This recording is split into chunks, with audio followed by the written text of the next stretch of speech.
살아계신 하나님 말씀은 신약성경 마태복음 1장 1절 한 절 보겠습니다. 마태복음 1장 1절 한 절.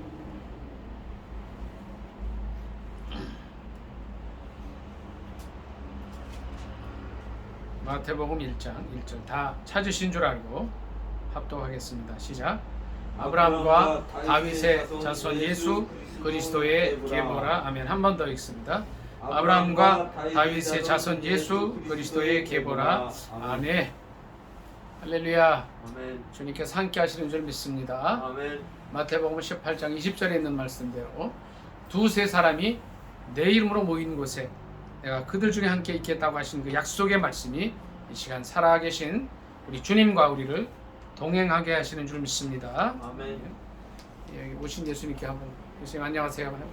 예수님 어서 오세요. 예수님 사랑합니다. 아멘. 예수님께서 우리 인사를 받으신 줄 믿습니다. 이 마태복음 1장 1절을 본문으로 해서 마태복음에 나타난 예수 그리스도라는 제목으로 함께 은혜 나누기를 원합니다. 제목이 뭐라고요? 마태복음에 나타난 예수 그리스도. 그러니까 이제 우리가 예수 그리스도가 누구냐 하는 거죠.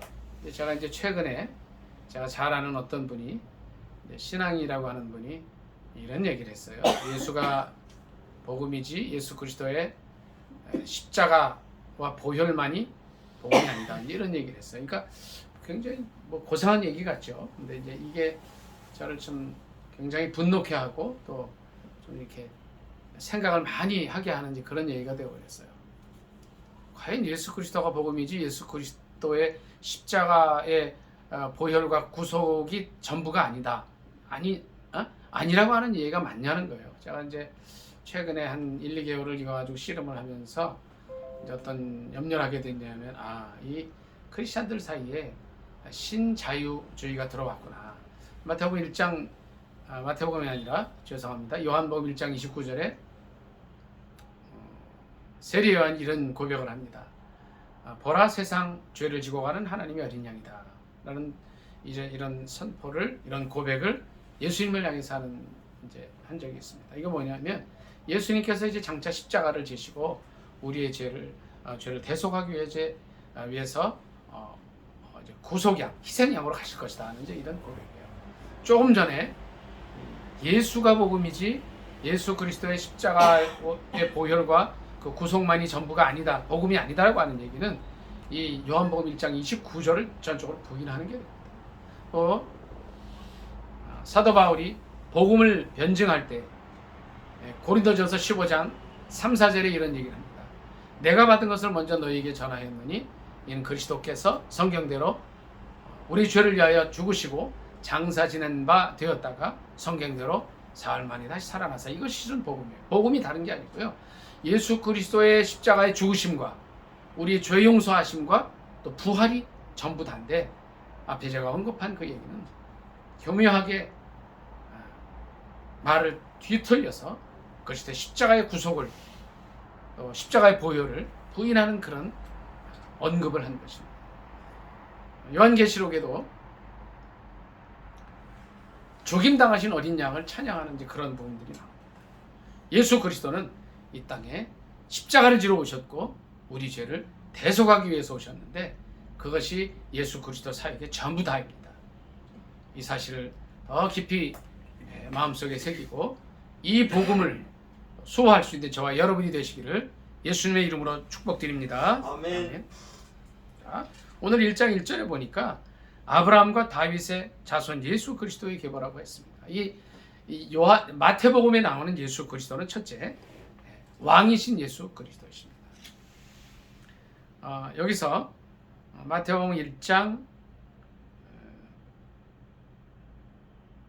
6절 하반절부터 11절까지 쭉 읽어보겠습니다. 1장 6절 하반절 다윗은부터 같이 읽습니다. 시작. 다윗은 우리아의 아내에게서 솔로몬을 낳고 솔로몬은 르호보암을 낳고 르호보암은 아비야를 낳고 아비야는 아사를 낳고 아사는 여호사밧을 낳고 여호사밧은 요람을 낳고 요람은 우시아를 낳고 우시아는 요담을 낳고 요담은 아하스를 낳고 아하스는 히스기야를 낳고 히스기야는 므낫세를 낳고 므낫세는 아몬을 낳고 아몬은 요시야를 낳고 바벨론으로 사로 잡혀갈 때에 요시야는 여고냐와 그의 형제들을 낳으니라. 아멘. 그러니까 여기서 이 1장 6절 하반절부터 12절까지는 실은 왕의 족보죠. 왕으로서의 예수 그리스도를 이 마태복음의 저자 마태는 기록을 하고 있는 겁니다. 물론 이제 예수님의 족보 중에 1장 12절부터 17절까지 또 조금 더 나오지만 이제 1장 2절부터 6절 상반절까지는 이제 족장의 족보고 그 이후로는 일반인의 족보지만 여기서 마태가 이 말씀을 통해서 우리에게 가르쳐 주고자 하는 것은 왕이신 예수 그리스도라는 거죠. 과연 예수 그리스도가 우리의 삶 속에서 왕으로 살고 계시냐는 겁니다. 날마다의 삶 속에서 우리가 아침에 눈을 뜨고 이제 기도하고 새벽 기도도 하고 큐티하고 잠깐 주님과의 대화를 통해서 이제 우리의 마음의 왕좌에 예수 그리스도를 모시고 있느냐는 겁니다.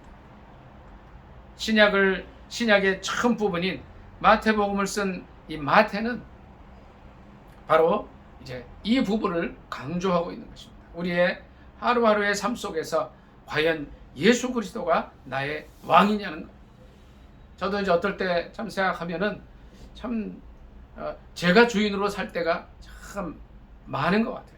그러니까 오늘 아침에도 참 일어나서 이제 실은 제가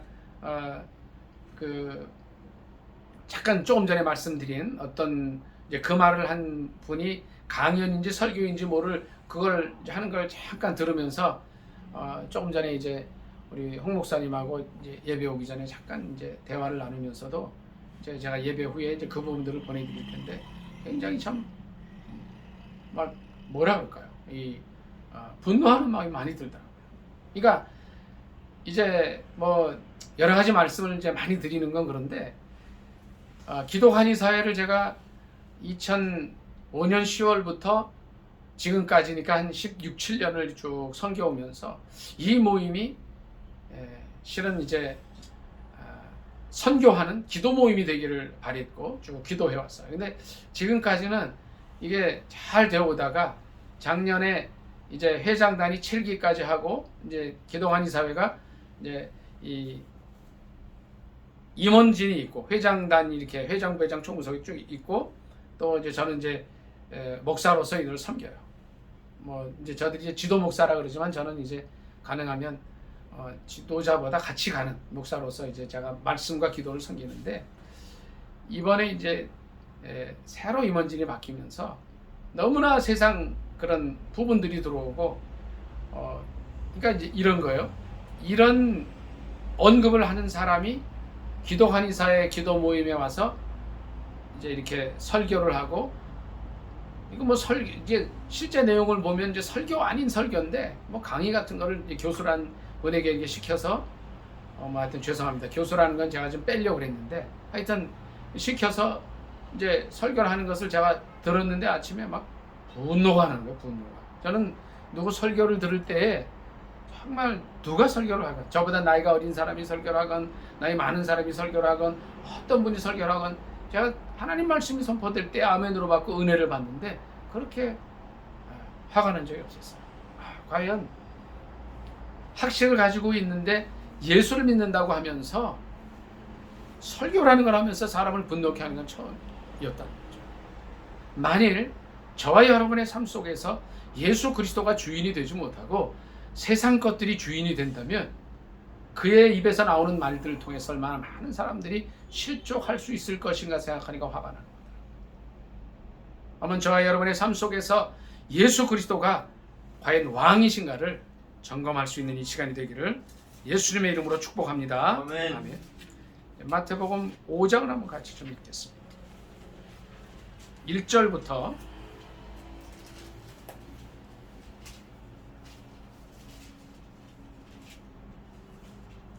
10절까지 잠깐 읽습니다. 10절. 마태복음 5장 1절부터 10절입니다. 같이 읽습니다. 시작. 예수께서 무리를 보시고 산에 올라가 앉으시니 제자들이 나와 온지라 입을 열어 가르쳐 이르시되 심령이 가난한 자는 복이 있나니 천국이 그들의 것이며 애통하는 자는 복이 있나니 그들이 위로를 받을 것이며 온유한 자는 복이 있나니 그들이 땅을 기업으로 받을 것이며 의에 줄이고 목마른 자는 복이 있나니 그들이 배부를 것이며 긍휼히 여기는 자는 복이 있나니 그들이 긍휼히 여김을 받을 것이며 마음이 청결한 자는 복이 있나니 그들이 하나님을 볼 것임이요 화평하게 하는 자는 복이 있나니 그들이 하나님의 아들이라 일컬음을 받을 것이며 의를 위하여 박해를 받은 자는 복이 있나니 천국이 그들의 것임이라. 아멘. 이 말씀은 이제 우리가 팔복이라고 하는 말씀이에요. 그래서 마태복음 5장 1절부터 이 말씀을 처음 볼 때에 너무 은혜가 됩니다. 잔잔한 호숫가에 있는 어린 양이 이렇게 그냥 풀을 뜯으면서 물을 마시는 그런 모습들을 저희가 그릴 수 있어요. 근데 이 말씀은 실은 예수 그리스도를 다르게 표현해 줍니다. 누가 심령이 가난하게 살고 애통하면서 살고 온유하게 살고 의에 줄이고 목마른 자로 살고 또 긍휼히 여기면서 살고 마음이 청결해서 하나님을 보고 화평하게 살 수 있어요. 의를 위해서 핍박을 받을 수 있어요. 그건 예수 그리스도의 삶과 예수 그리스도의 은격을 의미하는 거예요. 두 번째, 마태복음에 나타난 예수 그리스도는 바로 이러한 예수 그리스도는 팔복에 나타난 그 모습이 바로 우리가 그리는 예수 그리스도의 모습입니다. 온유한 분이시고 가난한 심령이 가난한 분이시고 의에 줄이고 목마른 그러한 분이라 청결하게 사신 분이시라는 거죠.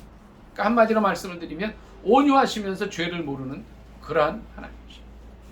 예수 그리스도는 왕이신 분이에요. 팔복에 나타난 그 성품을 그대로 가지신 분이에요. 몇 절 더 찾아보겠습니다. 예수님은 마태복음에서 예수님을 어떻게 그리고 있습니까? 4장 23절로 25절 같이 읽겠습니다. 마태복음 4장 23절로 25절입니다. 같이 읽습니다. 시작. 예수께서 온 갈릴리에 두루 다니사 그들의 회당에서 가르치시며 천국 복음을 전파하시며 백성 중에 모든 병과 모든 약한 것을 고치시니 그의 소문이 온 수리아에 퍼진지라.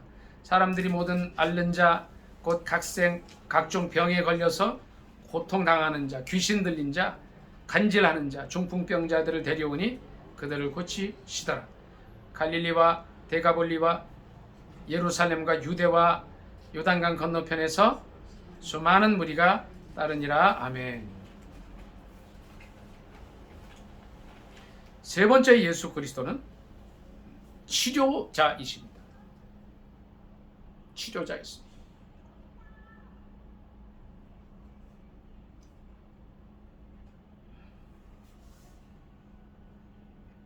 최근까지 통계에 의하면 약 2억 4천만 명이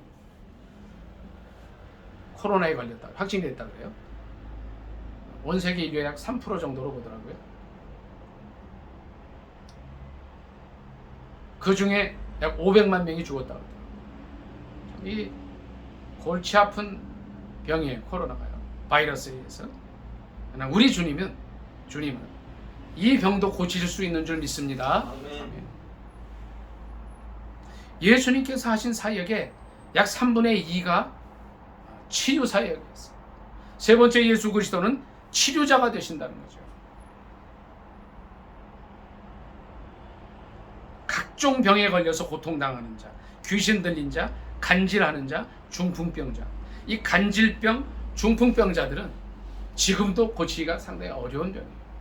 그러니까 마가복음에 잠깐 보면, 물론 이제 오늘은 이제 마태복음에 나타난 예수 그리스도를 우리가 살펴보고 있는데, 나병을 한센시병이라고 그러죠. 옛날엔 문둥병이라고 그랬죠. 그 병도 고치십니다. 그러니까 여기 이 마태복음 기자인 마태가 귀신 들린 자들, 간질하는 자들, 중풍병자들을 고치셨다고 쓴 이유는 뭐냐면, 예나 지금이나 이 병은 인간의 입으로는 고치기 어려운 병이라는 거죠. 그러니까 저는 이제 제가 이제 목사지만 또 의사로서 이렇게 쭉 연구를 이제 30년 이상을 해오면서 암보다도 중풍병이 더 어렵다고 보거든요. 왜냐하면 암은 식사 못해서 힘이 없어서 눕기까지는 혼자 활동을 다 한단 말이에요. 그래서 중풍병은 걸려버리면 어떻게 돼요?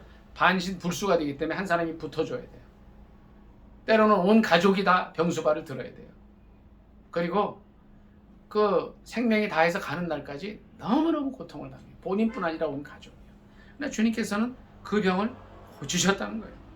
그래서 마태복음 4장 25절에 보면 갈릴리와 데가볼리와 예루살렘과 유다와 요단강 건너편에서 수많은 사람들이 따르는 거예요. 병자들이 온 거죠. 세 번째, 예수 그리스도는 치유자가 되십니다. 지금도 살아계셔서 우리의 병을 또 이제 온 세계 모든 사람들이 고생하는 이 코로나 이 병도 고치실 수 있는 분이신 줄 믿습니다. 아멘. 아멘. 자, 제가 뭐라 그러죠? 마태복음에 나타난 예수 그리스도는 첫째 뭐라 그랬죠? 왕이신 예수 그리스도. 두 번째 누구죠? 팔복의 성품을 그대로 가지시는 분. 세 번째 치유하시는 예수님이시다. 말씀을 다 한번 찾아보겠습니다. 마태복음 28장 보겠습니다.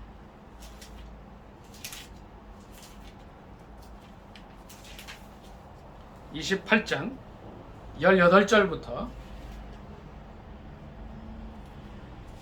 18, 19절 읽습니다. 16절부터 19절까지 같이 쭉 읽겠습니다. 16절부터 시작. 11 제자가 갈릴리에 가서 예수께서 지시하신 산에 이르러 예수를 배웠고 경배하나 아직도 의심하는 사람들이 있더라. 예수께서 나와 말씀하여 이르시되 하늘과 땅의 모든 권세를 내게 주셨으니 그러므로 너희는 가서 모든 민족을 제자로 삼아 아버지와 아들과 성령의 이름으로 세례를 베풀고 아멘. 18, 19절 한번 더 읽을게요. 시작. 예수께서 나와 말씀하여 이르시되 하늘과 땅의 모든 권세를 내게 주셨으니 그러므로 너희는 가서 모든 민족을 제자로 삼아 아버지와 아들과 성령의 이름으로 세례를 베풀고 아멘.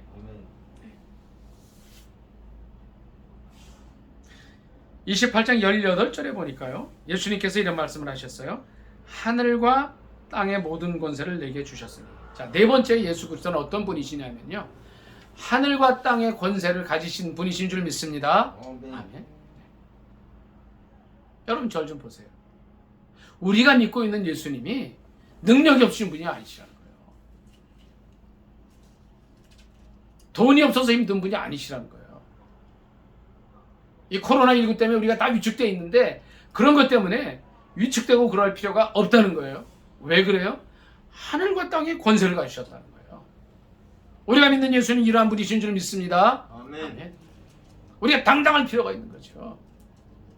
제가 서두에 말씀드린 대로 예수 그리스도께서 마태복음 18장 19, 20절 18장 20절 말씀대로 두세 사람이 내 이름으로 모인 곳에 함께 있겠다고 하셨기 때문에 우리가 인사도 했잖아요. 예수님께 이 자리에 계신 줄 믿습니다. 아멘.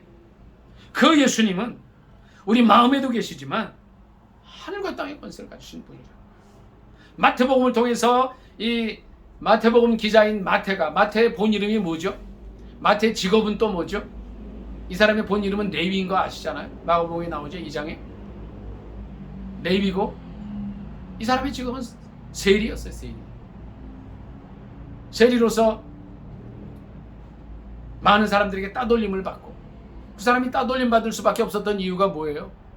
그 당시에 세리라 그러면은 로마에 붙어서 이스라엘 민족 자기 민족의 피를 빨아먹는 사람이라고 거머리 같은 사람이라고 다 멀리했던 그런 사람들. 예수님께서 길 가다가 레위를 부르실 때 그 주저앉고 따라 나섰어요. 그래서 이름이 마태가 됐는데 이제 신약성경에 처음을 그가 작성. 그가 기록한 걸 써요. 근데 그가 본 예수 그리스도가 누구냐 하면요. 앞서 말씀드린 세 가지뿐 아니고 첫째 뭐예요? 왕이에요. 왕. 두 번째 뭐예요? 왕이지만 팔복의 성품을 가지신 온유하신 분이에요. 우리를 치유하시는 분이에요. 근데 그분은 하늘과 땅의 권세를 가지고 있다. 우리가 2년 동안을 교회 예배도 제대로 드리지 마라, 뭐 하지 마라 이러다 보니까 어떻게 돼요? 예수님을 믿는 사람들이 위축이 돼버린 거예요. 주님은, 우리가 믿고 따르는 예수 그리스도는 하늘과 땅의 권세를 가지신 분이신 줄 믿습니다. 아멘. 여기 있는 말씀 그대로 하나님께서 예수님께 위임하신 거예요. 우리가 예수 그리스도의 이름을 들고 우리 송 목사님 늘 전도가시잖아요. 강 집사님 회사에서 늘 전도하시고 기도하시잖아요. 전도하시고 많은 사람을 주님께 인도하잖아요.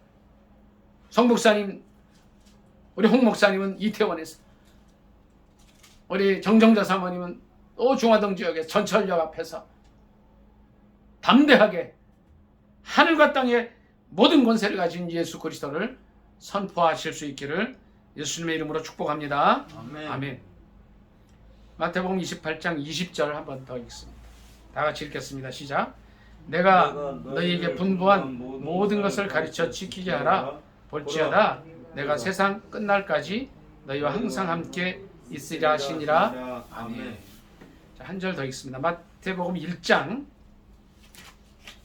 한 절 더 읽을게요.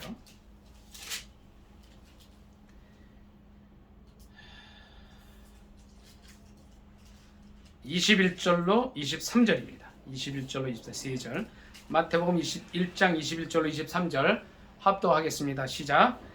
아들을 낳으리니 이름을 예수라 하라. 이는 그가 자기 백성을 그들의 죄에서 구원할 자이심이라 하니라. 이 모든 일이 된 것은 주께서 선지자로 하신 말씀을 이루려 하심이니 이르시되 보라 처녀가 잉태하여 아들을 낳을 것이요 그의 이름은 임마누엘이라 하리라 하셨으니 이를 번역한즉 하나님이 우리와 함께 계시다 함이라. 아멘. 1장 23절에도 마태가 예수 그리스도를 소개할 때 뭐라 그래요? 임마누엘이시다 그랬어요. 임마누엘은 히브리어예요. 히브리어인데 이 뜻이 뭐예요? 하나님이 함께 하시다는 거예요. 우리와 함께 하시다는 거예요. 임마누엘의 엘은 하나님이에요. 마누는 뭐예요? 우리 이런 뜻이, 이미 함께하다 이런 뜻이에요. 그걸 임마누엘의 단어를 분석하는 거예요. 임마누엘, 하나님이 우리와 함께 하시다. 근데 이 얘기를 마태가 28장 20절에 또 한 번 얘기해요. 내가 너희에게 분부한 모든 것을 가르쳐 지키게 하라. 볼지어다 내가 세상 끝날까지 너희와 항상 함께 있으리라 하시니라. 아멘. 우리와 함께 하시는 줄 믿습니다. 아멘. 아멘. 예수님의 제자 마태는요, 이 말씀을 기록하고 나서 다른 10제자, 가룟유다는 죽어버렸잖아요. 11제자 중에 다른 모든 제자들과 함께 복음을 전하다가 선교지에서 순교하고 맙니다. 그러나 그는 죽을 그때까지 어떤 말씀을 마음에 뒀어요? 자기가 기록했던 이 말씀. 물론 성령께서 저자가 되셔서 마태의 마음을 감동해 주셔서 이 말씀을 썼지만 그는 이 말씀을 끝까지 믿고 붙들고 선교지에서 순교해 있으며 사라집니다. 내가 세상 끝날까지 너희와 항상 함께 있으리라 하십니다. 앞에 제가 4가지 설명을 드렸어요. 왕이신 예수 그리스도, 온유하신 팔복의 성품을 가진 예수 그리스도, 우리의 병을 치료하시는 예수 그리스도, 또 한 가지 뭐였습니까? 하늘과 땅의 권세를 가지신 예수 그리스도. 그분이 우리와 함께 하시는 줄 믿습니다. 아멘. 말씀 생각하면서 우리 안에 계신 예수 그리스도, 내가 과연 예수 그리스도를 오늘도 왕으로 모시고 살았는가? 오늘 하루의 삶을 살 때에 예수님께서 강조하셨던 이 팔복의 성품을 내 안에 그대로 가지고 있었는가? 우리에게 치료의 능력은 없지만 예수 그리스도의 이름으로 병든 이를 위해서 오늘 내 기도해 주는 건가? 예수 그리스도는 하늘과 땅의 권세를 가지신 분인데 오늘 쭈그러져서 살진 않았는가? 이 예수님께서 함께 하심을 더 믿고 고백하면서 승리하는 저와 여러분이 되시길 바랍니다. 한 2분 정도만 통성으로 기도하겠습니다. 주여! 주여!